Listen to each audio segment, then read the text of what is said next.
মুহতারাম হাজিরিন, আপনারা দেখছেন আপনাদের এই ভাই মামুনুল হককে। আলহামদুলিল্লাহ, আমি আমার এই কঠিন সময়ে এই সূত্রের উপর আমল করে আমি আজকে তার ফলাফল দেখতেছি নিজের চোখে। যখন আমার উপর কঠিন বিপদ আসলো, ভয়াবহ এক বিপদ, গোটা রাষ্ট্রযন্ত্র তার সমস্ত শক্তি নিয়ে পুলিশ, র্যাব, বিজিবি, আর্মি এবং তাদের সমস্ত গোয়েন্দা সংস্থাগুলো, ডিজিএফআই, এনএসআই, এসবি, সব গোয়েন্দা সংস্থা সবাই মিলে গোটা রাষ্ট্রযন্ত্র, সংসদে স্বয়ং সেই প্রধানমন্ত্রী দাঁড়ায় আমার বিরুদ্ধে বিষোদ্গার করে গোটা রাষ্ট্রযন্ত্র নিয়ে আমার বিরুদ্ধে ঝাঁপায় পড়লো। পরিস্থিতি অত্যন্ত ভয়াবহ। আমার আপনজনরা পর্যন্ত তখন তাদের খাতার মধ্যে কোথায় কার কোথায় মামুনুল হক লেখা আছে সব কেটে ফেলে দেয়। সব, কারণ মামুনুল হক নাম পাইলেই হলো, আর কোনো অপরাধ লাগবে না, তোমার খাতার মধ্যে মামুনুল হক নাম লেখা পাওয়া গেছে, তুমি বড় অপরাধী। এইভাবে যেখানে যেখানে আমার সাথে সংশ্লিষ্টতা যার ছিল, যার সংশ্লিষ্টতা পেয়েছে, এক মাদ্রাসা আমি পড়াতাম, আমার বাবার প্রতিষ্ঠিত মাদ্রাসা, সেই মাদ্রাসাটা কেড়ে নিল সরকার। আরেকটা মাদ্রাসা করেছিলাম সেই আপনার কেরানীগঞ্জে, আপনারা শুনেছেন বাবরি মসজিদ কমপ্লেক্স নামে, সেই মাদ্রাসায় পুলিশ হানা দিয়েছে। হানা দিয়ে সেখানকার ছাত্র শিক্ষক যা পেয়েছে সব ধরে নিয়ে মাদ্রাসাটাকে সিলগালা করে দিয়েছে। যেখানেই আমার নাম পেয়েছে, আমার বাসা, আমার পরিবারের উপর পুলিশ গিয়ে হায়নার মতো হামলে পড়েছে, সব তছনছ করে দিয়েছে। বললে রাগ করেন না, এই যে আপনারা এখন সারা দেশে বাঁধভাঙ্গা জোয়ার, আমাদেরকে দেখলে আপনারা খুব উদ্বেলিত হন। এখন হলো আমাদের একটা অনুকূল সময় চলতেছে, ভালো সময়। একটা সময় গেছে আমাদের প্রতিকূলতার সময়, যখন মামুনুল হক নাম উচ্চারণ করা বাংলাদেশে সবচেয়ে বড় অপরাধ ছিল। এই নাম যার ঘরে পাওয়া গেছে তার 14 গোষ্ঠী সহ উদ্ধার করে ছাড়ছে। অসংখ্য মানুষ আমি জানি এমন, কারাগারে বহু যুবকের সাথে দেখা হয়েছে, স্কুলে পড়ে, কলেজে পড়ে, ইউনিভার্সিটিতে পড়ে, মাদ্রাসায় পড়ে, ধরে আনছে পুলিশ, কঠিন মামলা দিয়ে জেল হাজতে চালান করে দিয়েছে। অপরাধ কি? হুজুর অপরাধ কিছুই না। কেউ বলে যে আপনার একটা ওয়াজ শুধু ফেসবুকে শেয়ার করেছিলাম এই, কেউ বলে যে শুধু একটা কমেন্টে আপনার নাম লিখেছিলাম এই জন্য। এরকম কিছু মানুষ ছিল দুর্দিনে, যারা ওলামায়ে কেরামকে ছেড়ে যায়নি। তবে এত মানুষ ছিল না দুর্দিনে, এত মানুষ ছিল না। মনে রাখবেন, আল্লাহ পাক রব্বুল আলামিন বান্দার আমলের পরিমাপ করেন তার দুর্দিনের সময়ে, কঠিন সময়ে তার আমল কি পরিমাণ, তার সাহস কি পরিমাণ, আল্লাহর দ্বীনের জন্য তার ত্যাগ আর কোরবানি কি পরিমাণ। এই জন্য আজকে আমি বলি আপনাদেরকে, ভালো কথা, এখন আপনারা অনুকূল একটা পরিবেশে দ্বীনের মাহফিলে, কোরআনের মাহফিলে ওলামায়ে কেরামের পিছনে জিন্দাবাদের স্লোগান দিচ্ছেন।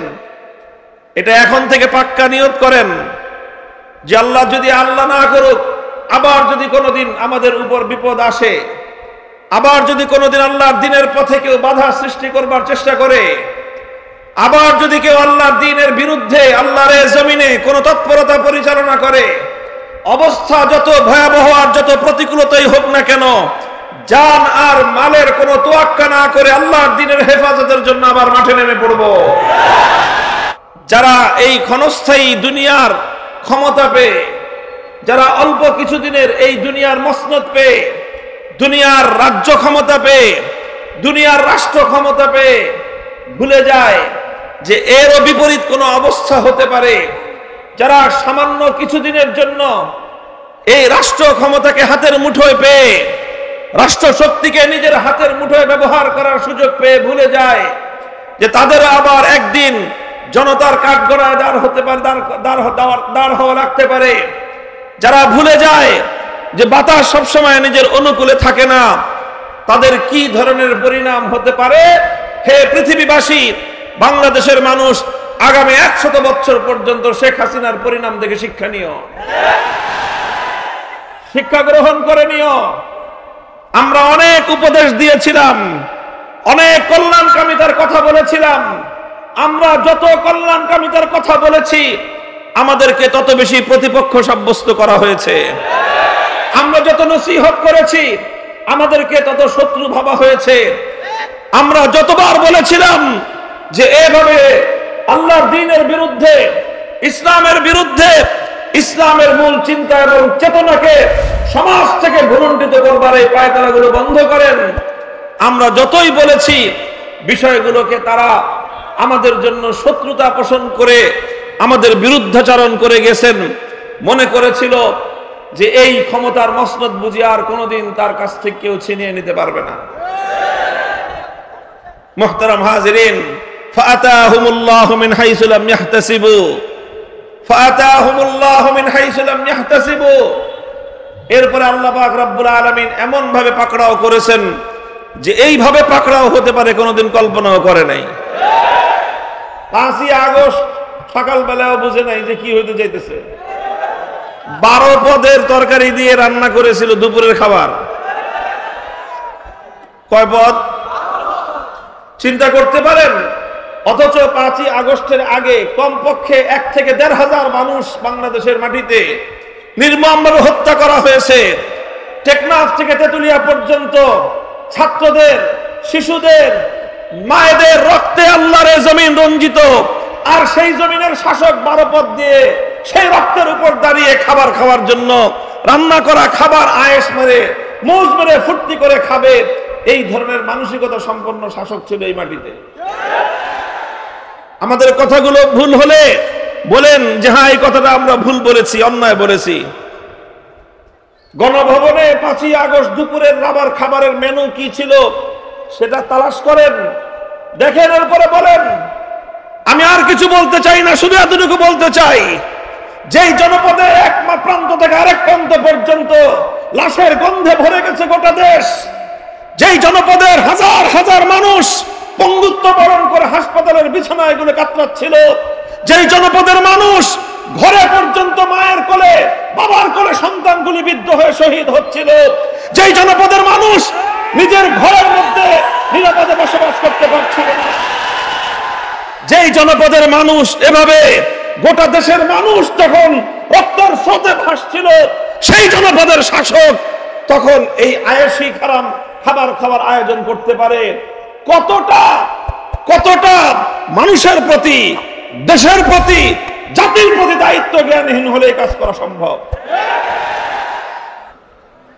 ونشهد أن سيدنا ومولانا محمدا عبده ورسوله صلى الله تعالى عليه وعلى آله وأصحابه وبارك وسلم تسليما كثيرا. أما بعد فأعوذ بالله من الشيطان الرجيم. بسم الله الرحمن الرحيم. لقد تاب الله على النبي والمهاجرين والأنصار الذين اتبعوه في ساعة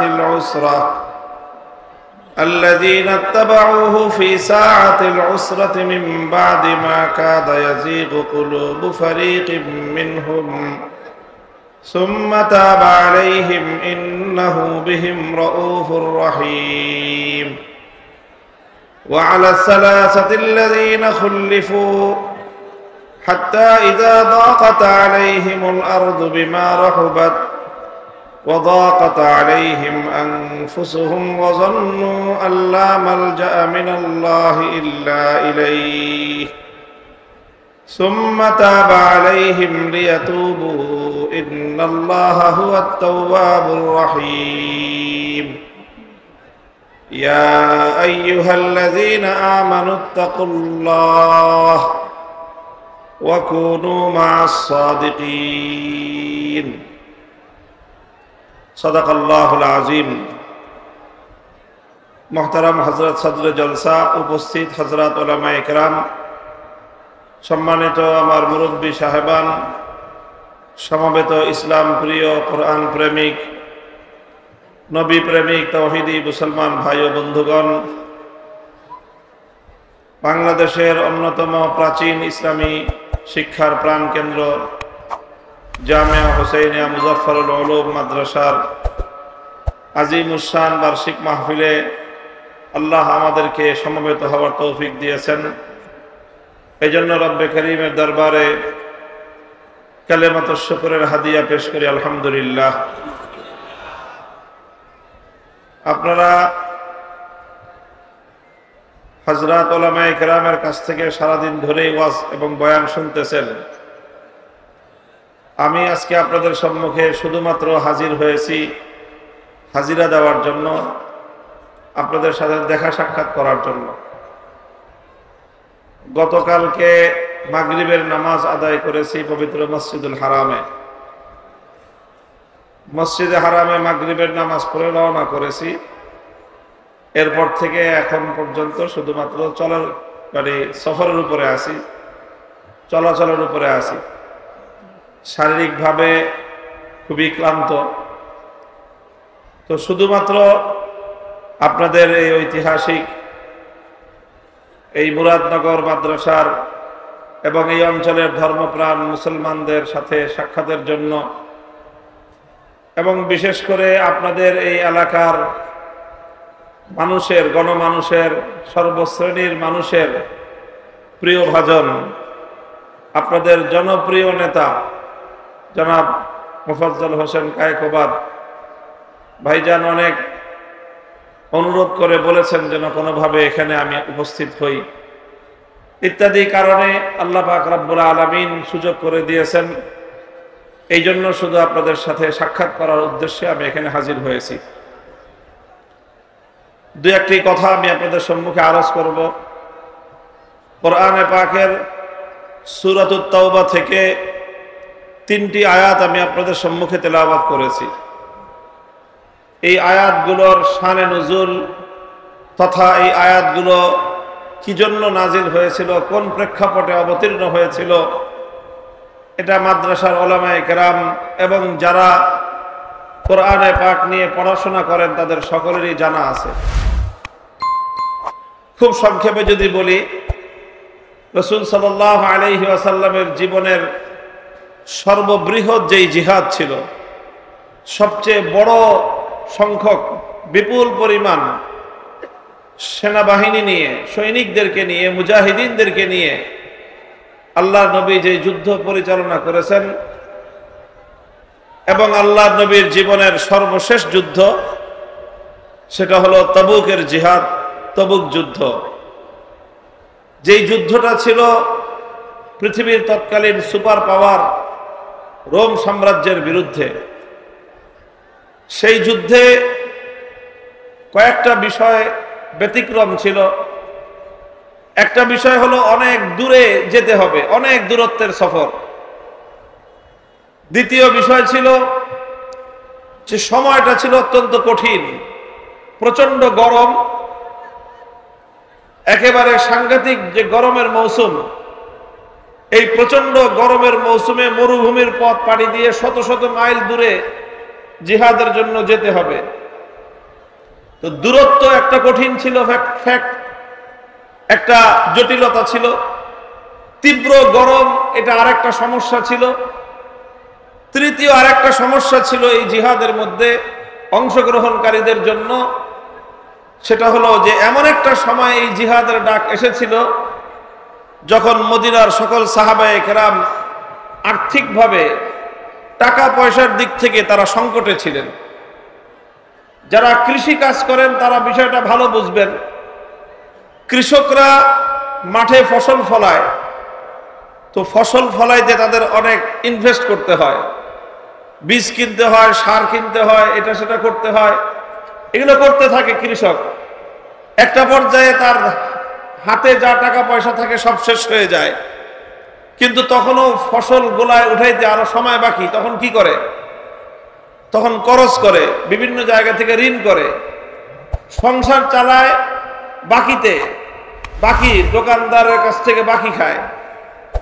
আর এইভাবে মানুষের কাছ থেকে ঋণ পাতি করে সে কোনো রকম ফসল কাটা পর্যন্ত পৌঁছানোর চেষ্টা করে, অভাব থাকে। এরপরে যখন ফসলটা কাটে তখন সেই ফসল বিক্রি করে সকলের বাকি বাট্টা যা আছে ঋণ সব শোধ করে দেয়। তো এই জিহাদের ডাক আল্লাহর নবী এমন এক সময় দিয়েছিলেন, মদিনার যে মূল উপার্জনের ইনকাম সোর্স, মদিনার স্থানীয় অধিবাসীরা তারা সকলেই খেজুরের চাষাবাদ করতেন। খেজুর বছরে একবার ফলন হয়, তো সেই ফল যখন মাত্র পাকা শুরু করেছে, এখনো পরিপূর্ণ পরিপক্ক হয় নাই, আরো কিছুদিন সময় লাগবে, গাছে মাত্র ফল ধরেছে, পাকা ধরেছে। এখন এই সময়ে যদি কেউ বাড়ি থেকে বাইরে চলে যায়, সমস্যা দুইটা। একটা হলো সময় মতো যদি ফল না পাকা যায়, না পারা যায়, ধান পেকে গেছে, এখন যদি কেউ ধান না কাটে, তো ধান কি তার জন্য অপেক্ষা করবে? সব ধান দেখা যাবে আস্তে আস্তে মাঠে নষ্ট হয়ে যাবে। এখন মদিনার সমস্ত খেজুরের বাগানের খেজুর, গাছে গাছে খেজুর ধরেছে, কিন্তু এখনো কাটার সময় হয় নাই। এই সময় যদি জিহাদে যায়, তাহলে সকলের খেজুরের বাগানের খেজুর নষ্ট হওয়ার সম্ভাবনা আছে। আর হাতে নাই কোনো টাকা পয়সা, জিহাদের সামানপত্র কিনবে কিভাবে? ঘোড়া কিনতে হবে, উট কিনতে হবে, তরবারি কিনতে হবে, লৌহ বর্ম কিনতে হবে, হাতে নাই টাকা, গাছে ফল। এই অবস্থায় যদি জিহাদের সফরে যায়, তাহলে বিরাট আর্থিকভাবে অনেক সমস্যা এবং ক্ষতির সম্মুখীন হবে। তিনটা প্রতিকূলতা ছিল, তিনটা বাধা ছিল। কয়টা বাধা? তিনটা বাধা। এক নম্বর হলো সফরের পথ অনেক দূরত্বের, এই দূরত্বের পথ অতিক্রম করতে হবে। দুই নম্বর বাধা হলো তীব্র গরমের সংকট, এই শরীরের মধ্যে গরমের তীব্র দাবদাহে ফসকা পড়ে যায় আরব দেশের গরম, সেই গরমের মধ্যে মরুভূমি এবং পাহাড়ের পথ দিয়ে পথ চলতে হবে, দীর্ঘ পথ, 1-2 মাইল না, শত শত মাইল পথ চলতে হবে। আর তিন নম্বর হলো, এখন যদি কেউ জিহাদের জন্য সফরে বের হয়, গত বছরের ফসল মাইর খাবে, আর যত বাকি বাট্টা আছে এই সমস্ত বাকি পরিশোধ করার জন্য তার কঠিন পরিস্থিতির সম্মুখীন হইতে হবে। এই রকম পরিস্থিতিতে আল্লাহর পক্ষ থেকে জিহাদের ঘোষণা আসলো, আল্লাহর নবীর পক্ষ থেকে জিহাদের ডাক আসলো। লাকাদ তাবাল্লাহু আলান নাবিয়্যি ওয়াল মুহাজিরিন ওয়াল আনসার আল্লাযীনা ইত্তাবাউহু ফি সাআতিল উসরা। এইজন্য আল্লাহ বলেছেন যে প্রতিকূলতার সময়ে যারা আল্লাহ এবং তার রাসূলের ডাকে সাড়া দিল, প্রতিকূলতার সময়ে, কঠিন সময়ে যারা আল্লাহ এবং তার রাসূলের ডাকে সাড়া দিয়েছে, আল্লাহ তাদের প্রতি অনেক বেশি অনুরক্ত হয়েছেন, তাদের প্রতি আল্লাহর সন্তুষ্টি অনেক বেশি। বুঝেন না এই কথা? বললে রাগ করেন না। এই যে আপনারা এখন সারা দেশে বাঁধভাঙ্গা জোয়ার, আমাদেরকে দেখলে আপনারা খুব উদ্বেলিত হন।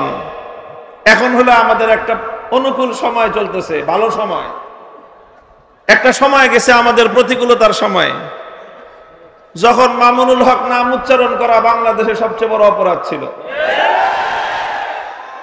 এই নাম যার ঘরে পাওয়া গেছে তার 14 গোষ্ঠী সহ উদ্ধার করে ছাড়ছে।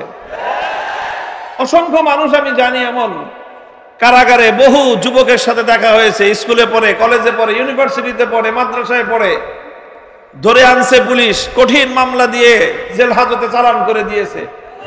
অপরাধ কি? হুজুর অপরাধ কিছুই না। কেউ বলে যে আপনার একটা ওয়াজ শুধু ফেসবুকে শেয়ার করেছিলাম, এই। কেউ বলে যে শুধু একটা কমেন্টে আপনার নাম লিখেছিলাম, এই জন্য। এরকম কিছু মানুষ ছিল দুর্দিনে, যারা ওলামায়ে কেরামকে ছেড়ে যায়নি। তবে এত মানুষ ছিল না দুর্দিনে, এত মানুষ ছিল না। মনে রাখবেন, আল্লাহ পাক রব্বুল আলামিন বান্দার আমলের পরিমাপ করেন তার দুর্দিনের সময়ে, কঠিন সময়ে তার আমল কি পরিমাণ, তার সাহস কি পরিমাণ, আল্লাহর দ্বীনের জন্য তার ত্যাগ আর কোরবানি কি পরিমাণ। এই জন্য আজকে আমি বলি আপনাদেরকে, ভালো কথা, এখন আপনারা অনুকূল একটা পরিবেশে দ্বীনের মাহফিলে, কোরআনের মাহফিলে ওলামায়ে কেরামের পিছনে জিন্দাবাদের স্লোগান দিচ্ছেন।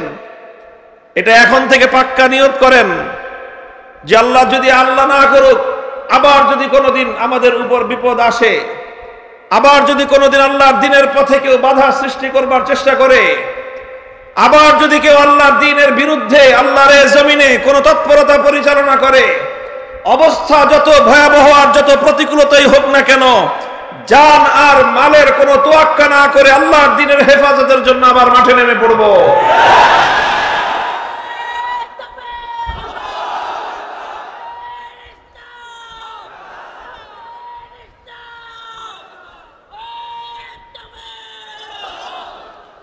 তো ওই কঠিন পরিস্থিতিতে আল্লাহ বলতেছেন, যারা আল্লাহ এবং তার রাসূলের ডাকে সাড়া দিয়েছিল, লাকাদ তাবাল্লাহ, আল্লাহ তাদের দিকে ঝুঁকেছেন, আল্লাহ তাদের দিকে রহমতের দৃষ্টি দিয়েছেন, আল্লাহ তাদেরকে আপন করে নিয়েছেন, আল্লাহ তাদের গুনাহ মাফ করে দিয়েছেন, এবং আল্লাহ পাক রব্বুল আলামিন তাদের জন্য আখিরাতের বিশাল নেয়ামতের ওয়াদা করেছেন।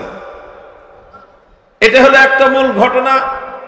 এই ঘটনার আলোকে আমি আর লম্বা কথা ইতিহাস বললাম না, শুধু এতটুকু বললাম, এই তবুকের জিহাদে আবু বকর সিদ্দিক রাদিয়াল্লাহু আনহু এবং হযরত ওসমান রাদিয়াল্লাহু তাআলা আনহু তারা ঐতিহাসিক ভূমিকা পালন করেছিলেন।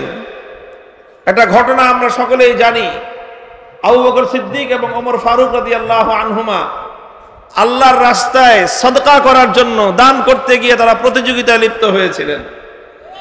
হযরত ওমর রাদিয়াল্লাহু আনহু বাড়িতে যা তার সম্পদ ছিল তার সমস্ত সম্পদের অর্ধেক আল্লাহর নবীর কাছে পেশ করে দিয়েছিলেন। আর মনে মনে তিনি আশা করেছিলেন যে কোনোদিন তো আবু বকর সিদ্দিকের সাথে আমি প্রতিযোগিতায় কুলায় উঠতে পারি না, আজকে এই কঠিন সময়ে আমি আমার জিন্দগির উপার্জিত সমস্ত সম্পত্তির অর্ধেক আল্লাহর রাস্তায় দিয়ে দিলাম, আজকে ইনশাআল্লাহ আমি আবু বকর সিদ্দিকের চেয়ে অগ্রসর হয়ে যাব রাদিয়াল্লাহু আনহু। কিছুক্ষণ পরে আবু বকর সিদ্দিক রাদিয়াল্লাহু আনহু আসলেন আল্লাহর নবীর কাছে, তিনিও তার সম্পত্তি পেশ করলেন। পরিমাণে হযরত ওমরের চেয়ে তার সম্পদ অনেক কম ছিল। আল্লাহর নবী জিজ্ঞাসা করছেন আবু বকর সিদ্দিক রাদিয়াল্লাহু আনহুকে, আবু বকর তুমি কি আনছো আর তোমার পরিবারের জন্য কি রেখে আসছো? তিনি বললেন, যে ইয়া রাসূলুল্লাহ, বাড়িতে গিয়ে আমার জীবনের উপার্জিত সঞ্চিত যা সম্পত্তি ছিল সব আমি আল্লাহ এবং তার রাসূলের জন্য নিয়ে আসছি, যা ছিল সব জমা করে দিলাম আপনার কাছে। তাহলে তোমার পরিবারের জন্য কি রেখে আসছো? তিনি বললেন যে আমার পরিবারের জন্য আমি শুধু আল্লাহ এবং তার রাসূলকে রেখে আসছি। এই সেই জিহাদ, যেই জিহাদের মধ্যে আবু বকর সিদ্দিক রাদিয়াল্লাহু আনহু এইভাবে জীবনের উপার্জিত সমস্ত সম্পত্তি আল্লাহর রাস্তায় কোরবানি করে দিয়েছিলেন। এই জিহাদে হযরত ওসমান রাদিয়াল্লাহু তাআলা আনহু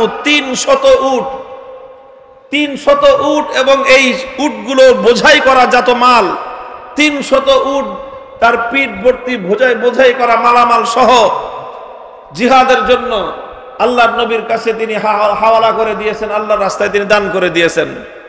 ওসমান রাদিয়াল্লাহু আনহুর এই বিপুল পরিমাণ দান দেখে আল্লাহর নবী এত খুশি হয়েছিলেন, নবীজি সেই দিন ঘোষণা করেছিলেন, মা আলা ওসমান মা আমিলা বাদাল ইয়াউম। ওসমান আজ যা করেছে, আল্লাহ ওসমানের প্রতি এত খুশি হয়েছেন যে আজকের পরে ওসমান যতদিন বেঁচে থাকবে সে কি করলো আর না করলো সেটা দেখার বিষয় নয়, আজকের আমলের দ্বারা সে আল্লাহ এবং তার রাসূলকে রাজি করে নিয়েছে। মুহতারাম হাজিরিন, এটাই কথা। আমি আজকে ইসলামের এই সময়ে বাংলাদেশে আলহামদুলিল্লাহ ইসলামের একটা অনুকূল হাওয়া বইছে, এখন একটা অনুকূল বাতাস প্রবাহিত হচ্ছে। এই সময় আমি আপনাদেরকে দুটো কথা স্মরণ করায় দিতে চাই। এক নম্বর কথা হলো, ওয়াতিলকাল আইয়ামু নুদাবিলুহা বাইনান নাস। আল্লাহ পাক রব্বুল আলামিন বাতাসের গতি সবসময় একজনের পক্ষে রাখেন না। বাতাসের গতি সবসময় একজনের পক্ষে থাকে না। মা কুল্লু মা ইয়াতামান্নাল মারউ ইউদরিকুহু তাজরির রিয়াহু বিমা লা তাশতাহিস সুফুনু। যাওয়ার সময় যদি আপনি উজান ফেলেন, আসার সময় তাহলে আপনি দেখা যাবে যে বাটিতে আসতে হবে। আপনার যাইতে যদি কষ্ট হয়, আসতে সহজ হবে। আজকে যদি আপনার ভালো যায়, আগামীকালকে আপনার প্রতিকূল অবস্থা আসতে পারে। আজকে যদি আপনার বিপদ থাকে, ইনশাআল্লাহ আগামীকালকে আপনার জন্য নতুন ভোরের সূর্যোদয় হবে। সময়ের পরিবর্তন হতে পারে, অবস্থার পরিবর্তন হওয়া এটাই হলো পৃথিবীর স্বাভাবিকতা। যারা এই ক্ষণস্থায়ী দুনিয়ার ক্ষমতা পেয়ে, যারা অল্প কিছুদিনের এই দুনিয়ার মসনদ পেয়ে, দুনিয়ার রাজ্য ক্ষমতা পেয়ে, দুনিয়ার রাষ্ট্র ক্ষমতা পেয়ে ভুলে যায় যে এরও বিপরীত কোনো অবস্থা হতে পারে। যারা সামান্য কিছুদিনের জন্য এই রাষ্ট্র ক্ষমতাকে হাতের মুঠোয় পেয়ে, রাষ্ট্র শক্তিকে নিজের হাতের মুঠোয় ব্যবহার করার সুযোগ পেয়ে ভুলে যায় যে তাদের আবার একদিন জনতার কাঠগড়ায় দাঁড় হওয়া লাগতে পারে। যারা ভুলে যায় যে বাতাস সবসময় নিজের অনুকূলে থাকে না, তাদের কি ধরনের পরিণাম হতে পারে। হে পৃথিবীবাসী, বাংলাদেশের মানুষ আগামী 100 বছর পর্যন্ত শেখ হাসিনার পরিণাম দেখে শিক্ষা নিও, শিক্ষা গ্রহণ করে নিও। আমরা অনেক উপদেশ দিয়েছিলাম, অনেক কল্যাণকামিতার কথা বলেছিলাম। আমরা যত কল্যাণকামিতার কথা বলেছি, আমাদেরকে তত বেশি প্রতিপক্ষ সাব্যস্ত করা হয়েছে। আমরা যত নসিহত করেছি, আমাদেরকে তত শত্রু ভাবা হয়েছে। আমরা যতবার বলেছিলাম যে এভাবে আল্লাহর দ্বীনের বিরুদ্ধে, ইসলামের বিরুদ্ধে, ইসলামের মূল চিন্তা এবং চেতনাকে সমাজ থেকে ভুলুণ্ঠিত করবার এই পায়তারাগুলো বন্ধ করেন, আমরা যতই বলেছি বিষয়গুলোকে তারা আমাদের জন্য শত্রুতা পোষণ করে আমাদের বিরুদ্ধাচরণ করে গেছেন। মনে করেছিল যে এই ক্ষমতার মসনদ বুঝি আর কোনোদিন তার কাছ থেকে কেউ ছিনিয়ে নিতে পারবে না। মুহতারাম হাজিরিন, ফাআতাহুমুল্লাহু মিন হাইসু লাম ইয়াহতাসিবু, ফাআতাহুমুল্লাহু মিন হাইসু লাম ইয়াহতাসিবু। এরপরে আল্লাহ পাক রব্বুল আলামিন এমন ভাবে পাকড়াও করেছেন যে এইভাবে পাকড়াও হতে পারে কোনোদিন কল্পনাও করে নাই। 5ই আগস্ট সকালবেলাও বুঝে নাই যে কি হইতে যাইতেছে। 12 পদের তরকারি দিয়ে রান্না করেছিল দুপুরের খাবার। কয় পদ চিন্তা করতে পারেন? অথচ 5ই আগস্টের আগে কমপক্ষে 1 থেকে 1,500 মানুষ বাংলাদেশের মাটিতে নির্মমভাবে হত্যা করা হয়েছে। টেকনাফ থেকে তেতুলিয়া পর্যন্ত ছাত্রদের, শিশুদের, মায়েদের রক্তে আল্লাহর জমিন রঞ্জিত। আর সেই জমিনের শাসক 12 পদ দিয়ে সেই রক্তের উপর দাঁড়িয়ে খাবার খাওয়ার জন্য রান্না করা খাবার আয়েশ মেরে, মৌজ মেরে, ফুর্তি করে খাবে, এই ধরনের মানসিকতা সম্পন্ন শাসক ছিল এই মাটিতে। আমাদের কথাগুলো ভুল হলে বলেন যে হ্যাঁ, এই কথাটা আমরা ভুল বলেছি, অন্যায় বলেছি। গণভবনে 5ই আগস্ট দুপুরের রাবার খাবারের মেনু কি ছিল সেটা তালাশ করেন, দেখেন, এরপরে বলেন। আমি আর কিছু বলতে চাই না, শুধু এতটুকু বলতে চাই, যেই জনপদে এক প্রান্ত থেকে আরেক প্রান্ত পর্যন্ত লাশের গন্ধে ভরে গেছে গোটা দেশ, যেই জনপদের হাজার হাজার মানুষ পঙ্গুত্ব বরণ করে হাসপাতালের বিছানায় এগুলো কাতরাচ্ছিল, যেই জনপদের মানুষ ঘরে পর্যন্ত মায়ের কোলে, বাবার কোলে সন্তানগুলি বিদ্ধ হয়ে শহীদ হচ্ছিল, যেই জনপদের মানুষ নিজের ঘরের মধ্যে নিরাপদে বসবাস করতে পারছিল না, যেই জনপদের মানুষ এভাবে গোটা দেশের মানুষ তখন রক্তের স্রোতে ভাসছিল, সেই জনপদের শাসক তখন এই আয়েশি খাবার খাবার আয়োজন করতে পারে। কতটা মানুষের প্রতি, দেশের প্রতি, জাতির প্রতি দায়িত্ব জ্ঞানহীন হলে কাজ করা সম্ভব। মুহতারাম হাজিরিন, বলতে চাই শিক্ষা গ্রহণ করার, আপনাদেরকে যেই সবক দেওয়ার কথা বলতে চাই, আমরা নিজেরা যেই সবক হাসিল করা উচিত বলে আমি আমাদেরকে আমি সম্বোধন করছি, সেটা হলো এই যে পরিস্থিতি সবসময় অনুকূল থাকে না। আল্লাহর নবীর 63 বছরের জিন্দেগি সবসময় নিজের অনুকূল থাকে নাই। বদরের যুদ্ধে পরিবেশ অনুকূল ছিল, উহুদের যুদ্ধে পরিবেশ উল্টে গেছে, খন্দকের যুদ্ধে পরিবেশ উল্টে গিয়েছে, আবার খায়বারের জিহাদে মুসলমানদের অনুকূল চলে আসছে। পরিবেশ কখনো ওয়াতিলকাল আইয়ামু নুদাবিলুহা বাইনান নাস, আল্লাহ পাক কখনো বাতাস এদিকে প্রবাহিত করবেন তোমার অনুকূলে, কখনো বাতাস প্রবাহিত হবে তোমার প্রতিকূলে।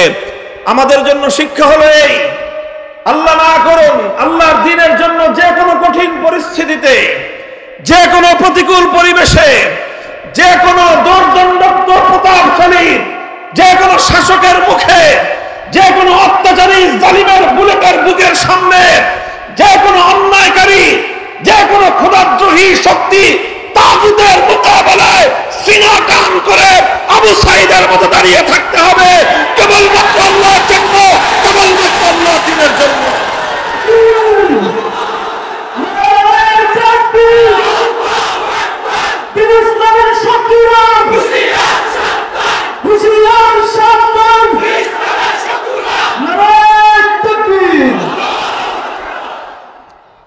এটা হলো একটা কথা।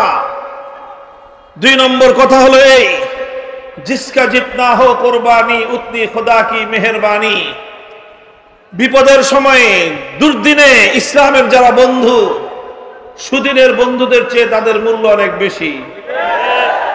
কাজেই শপথ করতে হবে।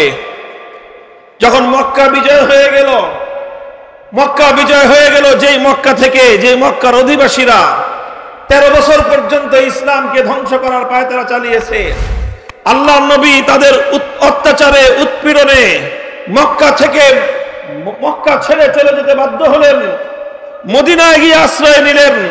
এই মক্কার দুরাচার কুরাইশের কাফেরেরা তারা সেখানে গিয়েও মুসলমানরা যেন শান্তিতে ঘুমাতে পারে তার জন্য যা কিছু ব্যাঘাত ঘটানোর জন্য যা করা দরকার তাই তারা করেছে। মদিনার উপর হামলা করার জন্য বারবার তারা আক্রমণ শানিয়েছে। এই সব কিছুর পরে 8ম হিজরিতে যখন মক্কা বিজয় হলো, মক্কা বিজয় হলো এবং মক্কায় আল্লাহর দ্বীন জিন্দা হয়ে গেল, মক্কায় দ্বীন কায়েম হয়ে গেল। একজন এসে বলল, যে ইয়া রাসূলুল্লাহ, আমি তো এখন মক্কা থেকে মদিনায় হিজরত করতে চাই। আল্লাহ নবী বললেন, লা হিজরাতা বাদাল ফাতহি ওয়ালাকিন জিহাদুন ওয়া নিয়াতুন। লা হিজরাতা বাদাল ফাতহি ওয়ালাকিন জিহাদুন ওয়া নিয়াতুন। এখন আর মক্কা ছেড়ে মদিনায় হিজরত করার কোনো ফজিলত নাই, কারণ এখন মদিনাও যেরকম ইসলামের দেশ, মক্কাও এখন ইসলামের দেশ। কাজেই এক ইসলামের দেশ ছেড়ে আরেক ইসলামের দেশে যাওয়ার মধ্যে বিশেষ কিছুই নাই। তবে তুমি যদি এই ফজিলত হাসিল করতে চাও, আগে যারা কঠিন সময়ে মক্কা ছেড়ে মদিনায় গিয়ে আশ্রয় নিয়ে হিজরত করার মতো বিপুল পরিমাণ বিশাল সওয়াব হাসিল করেছে, আল্লাহর সন্তুষ্টি এবং নৈকট্য অর্জন করেছে, সেই পরিমাণ নৈকট্য যদি তুমি অর্জন করতে চাও, তা তোমার জন্য দুটো রাস্তা, দুটো পথ। 1 নম্বর পথ হলো ওয়ালাকিন জিহাদুন, তোমাকে আল্লাহর রাস্তায় জিহাদে শরীক হতে হবে, জিহাদে যেতে হবে, জিহাদের জন্য মাথায় আমামা বাঁধতে হবে, জিহাদের জন্য নিজেকে প্রস্তুত করতে হবে। আর এভাবে শত্রুর মোকাবেলায় নিজের জান মাল নিয়ে নিজেকে সমর্পণ করে দিতে হবে। এর মাধ্যমে তুমি হিজরতের সমান সওয়াব পাবে। 1 নম্বর ওয়ানিয়াতুন। আর 2 নম্বর হলো আরেকভাবে তুমি হিজরতের সমপরিমাণ সওয়াব পেতে পারো। সেটা হলো এই, তুমি নিজে নিজে পণ করো, নিজে নিজে শপথ করো। দুনিয়ার কাউকে বলতে হবে না, শুধু আল্লাহকে বলো যে আল্লাহ, আমি শপথ করলাম, আমি পণ করলাম, আবার যদি কোনোদিন এই মক্কা নগরীতে কুফরের রাজত্ব প্রতিষ্ঠিত হয়, আবার যদি কোনোদিন এই মক্কায় বাতিল বিজয়ী হয়ে যায়, আবার যদি কোনোদিন এই মক্কায় তোমার শত্রুদের আধিপত্য প্রতিষ্ঠিত হয়, সেই দিন আমি নিজের বাড়ির মায়ায়, নিজের পরিবারের মায়ায়, নিজের সন্তান এবং আপনজনদের মায়ায় মক্কায় পড়ে থাকবো না, বরং সেই দিন আমি তোমার দ্বীনের জন্য সব কিছু ছেড়ে তোমার পথে আমি নিজেকে সুপর্দ করে দিব। যদি কেউ এই নিয়ত করতে পারো, তাহলে হিজরত না করেও তুমি হিজরতের সমপরিমাণ সওয়াব লাভ করতে পারবে। শপথ করেন বাংলাদেশের শত্রুরা, আমি বাংলাদেশ বলি কারণ বাংলাদেশ এবং ইসলাম একটা আরেকটার সাথে ওতপ্রোতভাবে জড়িয়ে আছে। ইসলাম বাদ দিলে বাংলাদেশ থাকে না, ইসলাম বাদ দিলে বাংলাদেশ থাকে না। যারা ইসলামকে বাদ দিয়ে বাংলাদেশের পরিচয় দেয়, তারা বাংলাদেশের সঙ্গে গাদ্দারি করে। 1000 বছরের ইতিহাস, এই বাংলাদেশ এমনি তৈরি হয় নাই। 200 বছর পর্যন্ত ব্রিটিশদের বিরুদ্ধে আজাদির সংগ্রাম করতে হয়েছে এই দেশটা অর্জন করতে গিয়ে। ব্রিটিশ বিতাড়িত হওয়ার আগেই আবার আরেকটা সংগ্রাম করতে হয়েছে, লড়াই করতে হয়েছে, জীবন দিতে হয়েছে এই জনপদের মানুষকে। সেটা ছিল পশ্চিমবঙ্গের রবীন্দ্রনাথ ঠাকুর মাকুরদের এই দাদা বাবুদের আধিপত্যের বিরুদ্ধে লড়াই করতে হয়েছে। রবীন্দ্রনাথ আজকে বাংলাদেশের অনেক এক শ্রেণীর মানুষের কাছে একটা দেবতা তুল্য হয়ে গেছে, অথচ বিগত 100 বছর, বিগত 19 শতকে, 18 শতকে সে একজন চরম সাম্প্রদায়িক মুসলিম বিদ্বেষী ব্যক্তি ছিল। কবিতা ভালো লেখছে ভিন্ন কথা, তার সাহিত্য উচ্চাঙ্গের সেটা ভিন্ন কথা, কিন্তু যদি আমি তাকে মানবিক দৃষ্টিকোণ থেকে যখন আমি দেখি, রবীন্দ্রনাথকে একজন সাম্প্রদায়িক, একজন উগ্র হিন্দু ছাড়া আমি আর কিছুই বলতে পারি না। তারা এই মুসলমানরা যেন, তখন বঙ্গ দুই ভাগ ছিল, পশ্চিমবঙ্গ আর পূর্ববঙ্গ। আমরা ছিলাম পূর্ববঙ্গে, পূর্ববঙ্গে ছিল মুসলিম অধ্যুষিত, পশ্চিমবঙ্গ ছিল বেশিরভাগ হিন্দু অধ্যুষিত। আর এরকম বছরের পর বছর ধরে পশ্চিমবঙ্গের লোকেরা তারা খবরদারি করত, নেতাগিরি করত, সব তারা করত, আর এই পূর্ববঙ্গের মুসলমানরা ছিল অবহেলিত। যখন পূর্ববঙ্গের মুসলমানরা মাথা তুলে দাঁড়ানোর চেষ্টা করেছিল, এই পূর্ববঙ্গের নবাব স্যার সলিমুল্লাহ, নবাব পরিবার যারা আলেম ওলামাদের সাথে সম্পর্ক রাখত, নবাব সলিমুল্লাহ সেই যুগে আমাদের এই গোটা কওমি অঙ্গনের সেরেতাজ মুজাদ্দিদে মিল্লাত হাকিমুল উম্মাত শাহ আশরাফ আলী থানভী রহমাতুল্লাহি আলাইহি, ওনাকে তিনি এই অঞ্চলে এনেছিলেন। এই নবাব স্যার সলিমুল্লাহ সাহেব, ওনারা এই সমস্ত নবাব, মুসলমান নবাবেরা এবং এদেশের মুসলমানরা তারা চাইল যে পশ্চিমবঙ্গের দাদা বাবুদের করতলগত আমরা থাকবো না, আমরা আমাদের এই অঞ্চলের মানুষের জীব মুসলমানরা স্বতন্ত্র জাতিসত্তা নিয়ে, নিজস্ব পরিচয় নিয়ে তারা মাথা তুলে দাঁড়াবে। এই চেষ্টা যখন এই পূর্ববঙ্গের মুসলমানরা করলো, পশ্চিমবঙ্গের রবীন্দ্রনাথ ঠাকুরদের নেতৃত্বে হিন্দুরা তখন বঙ্গ রদ নামে তারা সহিংস আন্দোলন করেছিল। কি আন্দোলন? শব্দটা মুখস্থ করে রাখবেন। আমরা যখন আন্দোলন করি তখন আমাদেরকে জঙ্গিবাদী বলো, অথচ এই রবীন্দ্রনাথ ঠাকুর এবং তার সহকর্মীরা, তাদের আন্দোলনের নামই ছিল সহিংস আন্দোলন, মানে জঙ্গিবাদী আন্দোলন। সেই সহিংস আন্দোলনের মাধ্যমে শত শত মানুষ মুসলমানদেরকে পুড়িয়ে মেরেছে, আর এইভাবে সহিংসতার মধ্য দিয়ে পূর্ববঙ্গের মুসলমানদের উত্থানকে তারা ঠেকিয়ে রাখার চেষ্টা করেছিল। পূর্ববঙ্গের মুসলমানরা লড়াই করেছে। 1947 সালে যখন সুযোগ এসেছে, সঙ্গে সঙ্গে পশ্চিমবঙ্গের দাদা বাবুদেরকে 3 তালাক দিয়ে পূর্ববঙ্গের মুসলমানরা মাথা উঁচু করে দাঁড়িয়ে গেছে। এটা গেছে দ্বিতীয় সংগ্রাম আমাদের, পশ্চিমবঙ্গের দাদা বাবুদের বিরুদ্ধে পূর্ববঙ্গের মুসলিম জাতিসত্তা গড়ার লড়াইয়ের সংগ্রাম। এরপরে আসছে পশ্চিম পাকিস্তানের খান পাঠানদের বিরুদ্ধে লড়াই। ওরা মুসলমান, আমরাও মুসলমান, কিন্তু ওরা বলল মুসলমান হলে কি হবে, তোরা বাঙালি আর আমরা হলাম পাঞ্জাবি, সুতরাং পাঞ্জাবিরা হলো উত্তম, বাঙালিরা হলো অধম, বাঙালিরা হবে গোলাম আর পাঞ্জাবিরা করবে প্রভুত্ব। আমরা তখন পরিষ্কার তাদেরকে বলে দিয়েছিলাম। আমাদের একজন মাওলানা আব্দুল হামিদ খান ভাসানী ছিল, তিনি বলে দিয়েছিলেন, সালাম জানায় দিলাম তোমাদেরকে, তিনি বলেছিলেন, এবং সেই কথা আজও আমরা বলি, আমাদের একজন প্রভু আছে, তিনি কোথায়? আরশের উপর। আমাদের এক প্রভু আরশের উপর, আরশের মালিক আমাদের এক প্রভু, ওই এক আল্লাহ আমাদের রব, আল্লাহ আমাদের প্রভু। এছাড়া আসমান আর জমিনের মধ্যখানে আমাদের আর কোনো প্রভু নাই।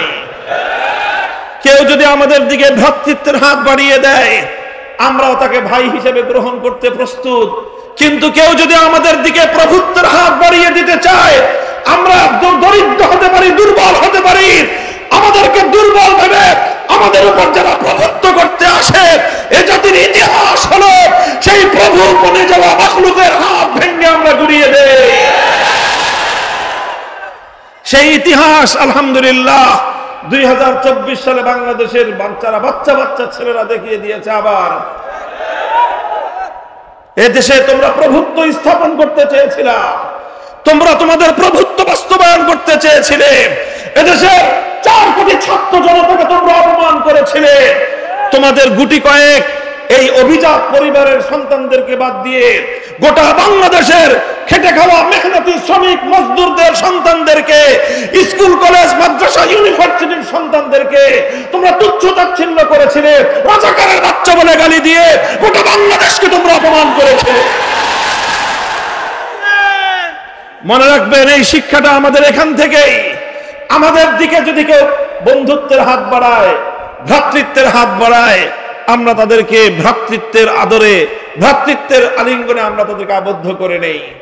রুহামাউ বাইনাহুম, যারা বলবে আমরা তোমাদের ভাই, আমরাও বলবো তোমরা আমাদের ভাই। কিন্তু কেউ যদি আমাদেরকে বলতে চায় তোমরা আমাদের গোলাম, আমরা তোমাদের প্রভু, আমরা পরিষ্কার বলে দেই রব একজনকেই মেনেছি, একজনকেই মানব। সেই রব ছাড়া যে কেউ আমাদের উপর প্রভুত্ব করতে আসবে, আমরা সেই মাখলুক প্রভুত্বের ফলনে ওলাদেরকে হাত ভেঙে গুড়িয়ে দিতে আমাদের এতটুকু বুক কাঁপবে না।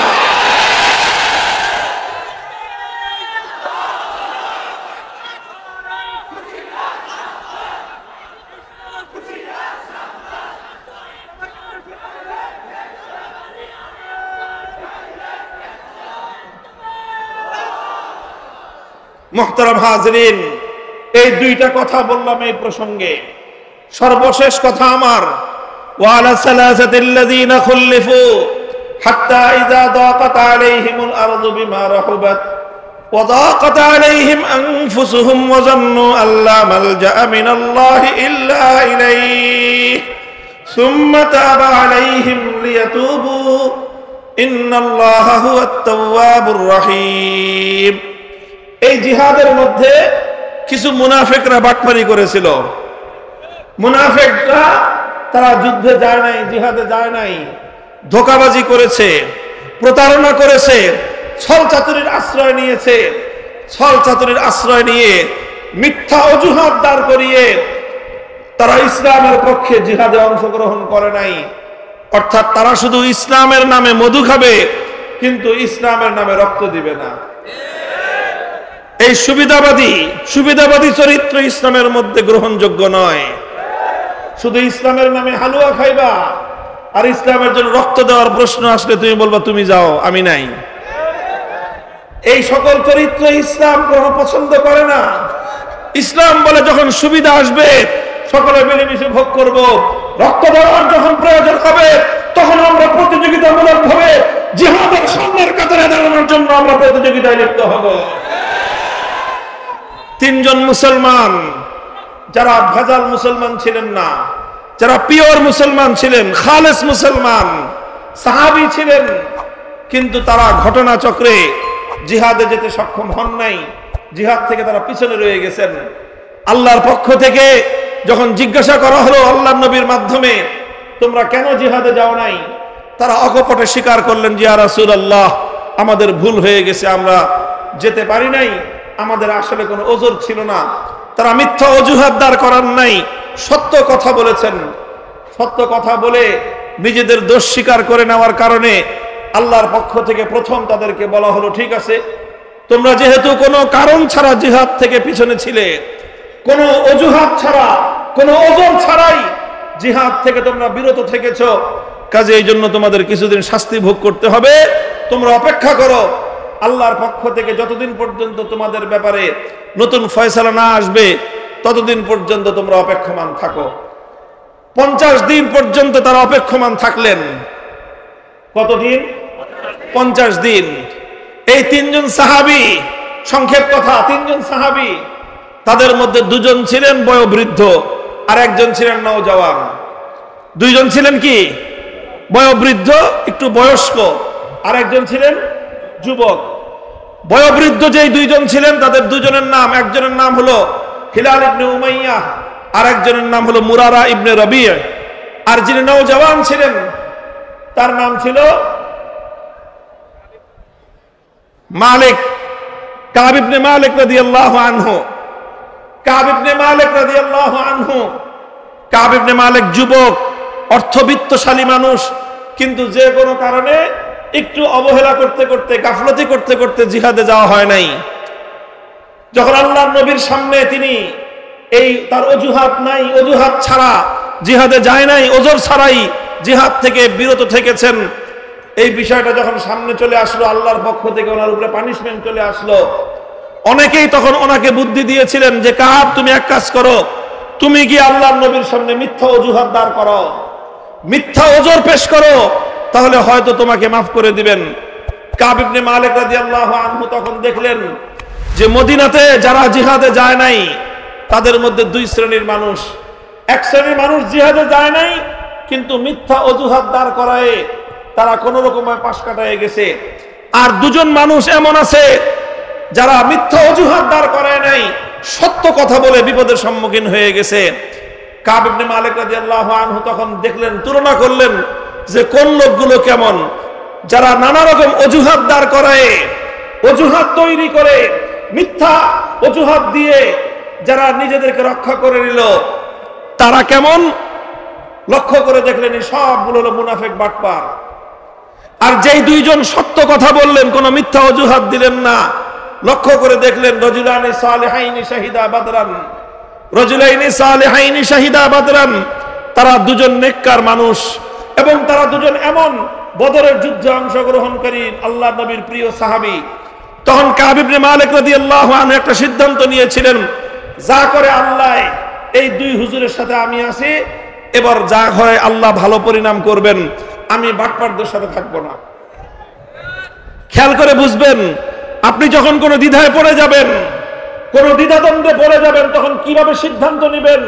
হে সাধারণ মুসলমানগণ, কোরআনের সূত্র, আল্লাহ নবীর হাদিসের সূত্র, সাহাবায়ে কেরামের জিন্দেগীর বাস্তব নমুনার সূত্র হলো এই, যখন তুমি কনফিউশনে পড়ে যাবে, যখন তুমি দ্বিধাদ্বন্দ্বে পড়ে যাবে, এদিকে যাব না ওদিকে যাব, এদিকে যাব না ওদিকে যাব, তখন তুমি এই দ্বিধান্বিত অবস্থায় সিদ্ধান্ত নেওয়ার প্রক্রিয়া হলো এই, তখন তুমি দেখবা যে কোন দিকে কারা আছে, কোন দিকে কারা আছে।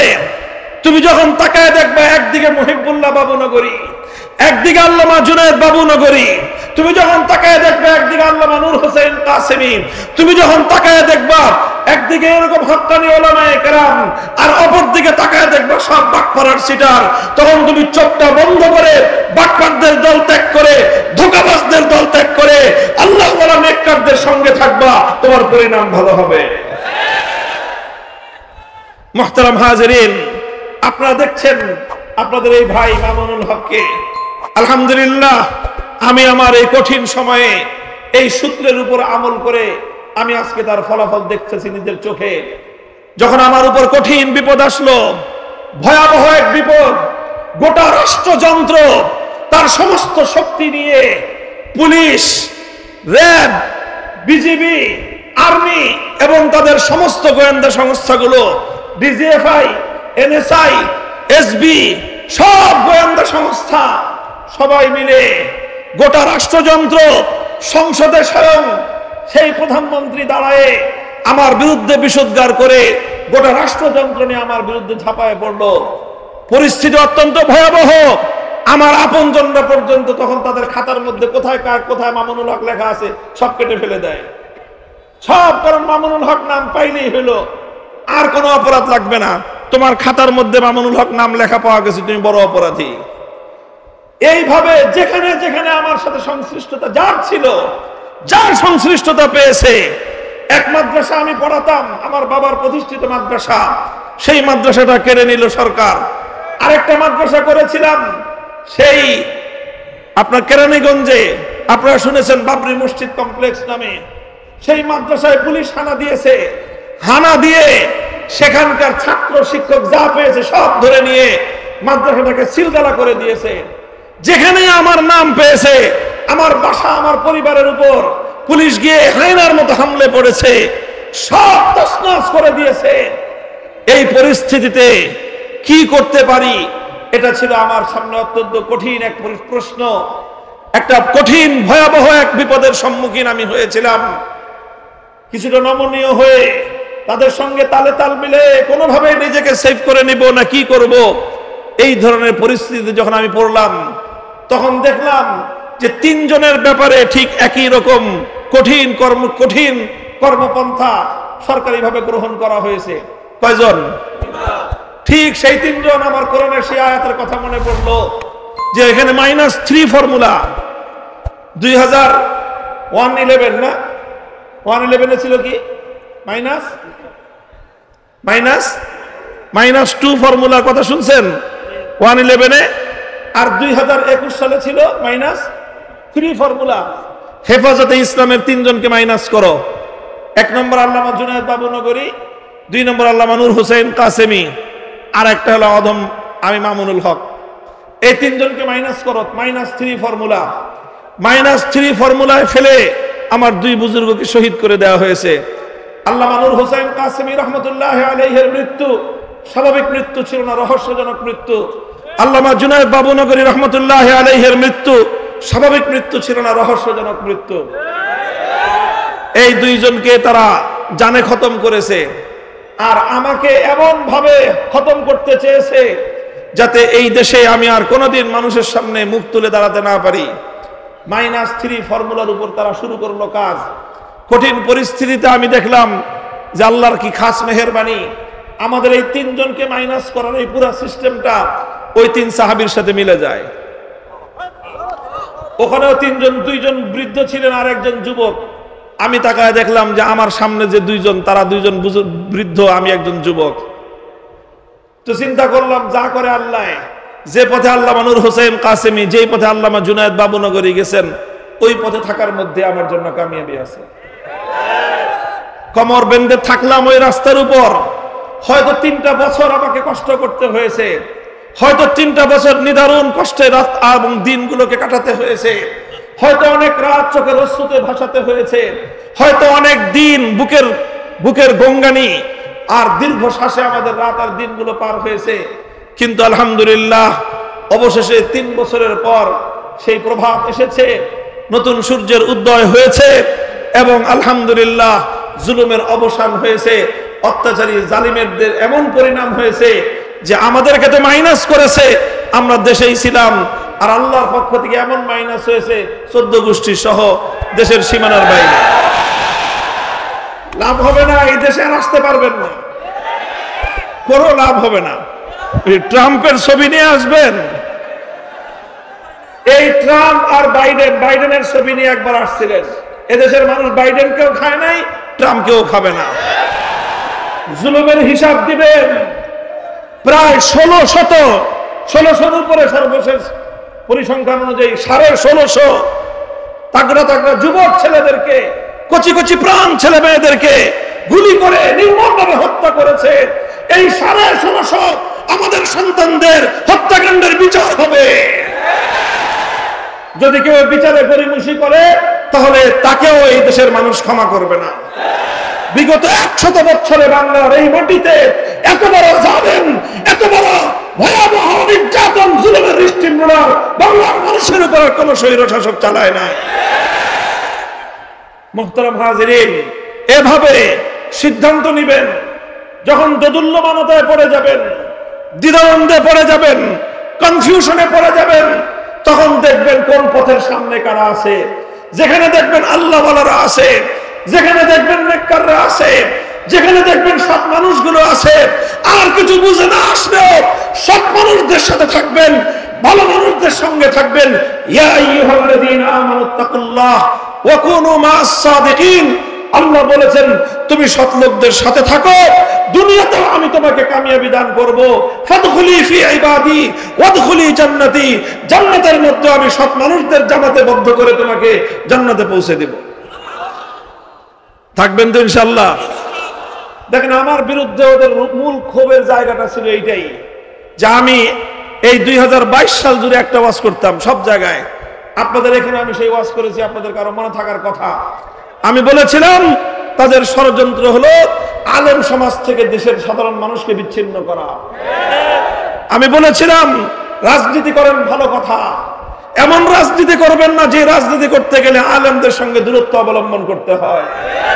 যেই রাজনীতির দল, যেই রাজনীতির নেতা তোমাকে আলেমদের থেকে দূরে সরতে বলবে, তোমার দল যদি তোমাকে আলেমদের বিরুদ্ধে রাজপথে নামতে বলে, তোমার দল যদি তোমাকে আলেম সমাজের বিরুদ্ধে ময়দানে নামতে বাধ্য করে, হে মুসলমানের সন্তান, তোমাকে বলেছিলাম, আজও বলি, ভবিষ্যতে বলবো, যে দল তোমাকে উলামায়ে কেরামের কাছ থেকে দূরে সরে, সেই দলকে, সেই দলের নেতা নেত্রীকে 14 তালাক দাও। উলামায়ে কেরামের সঙ্গে তুমি থাকো, দুনিয়াতেও তোমার পরিণাম ভালো হবে, আখিরাতেও তোমার পরিণাম ভালো হবে ইনশাআল্লাহ। থাকবেন তো ইনশাআল্লাহ? ইনশাআল্লাহ। বিপ্লব আমাদেরকে চোখে আঙ্গুল দিয়ে দেখিয়ে দিয়েছে মানুষ যদি সৎ নিয়তে ভালো উদ্দেশ্যে যদি ঐক্যবদ্ধ হয়, আল্লাহ সাহায্য করেন। এখনো আল্লাহ সাহায্য করেন। আর আল্লাহ যখন সাহায্য করবেন, পৃথিবীর কোন শক্তি ইনশাআল্লাহ সেই বিজয় রুখতে পারবে না। এবারের বিজয় ইসলামী বিপ্লবের একটা প্রাথমিক স্টেজ, ভিত্তি স্থাপিত হয়েছে। এই বিজয়ে যারা রক্ত দিয়েছে অধিকাংশই হলো ইসলাম প্রিয় জনতার রক্ত গিয়েছে। সুতরাং এ রক্ত একদিন কথা বলবে, এ রক্ত থেকে ফুল ফুটবে, এ রক্ত থেকে বাগান তৈরি হবে। সে বাগান হবে আল কোরআনের বাগান, সে বাগান হবে ইসলামের বাগান, সেই বাগান হবে খেলাফতের বাগান, খেলাফতের বাগান ইনশাআল্লাহ।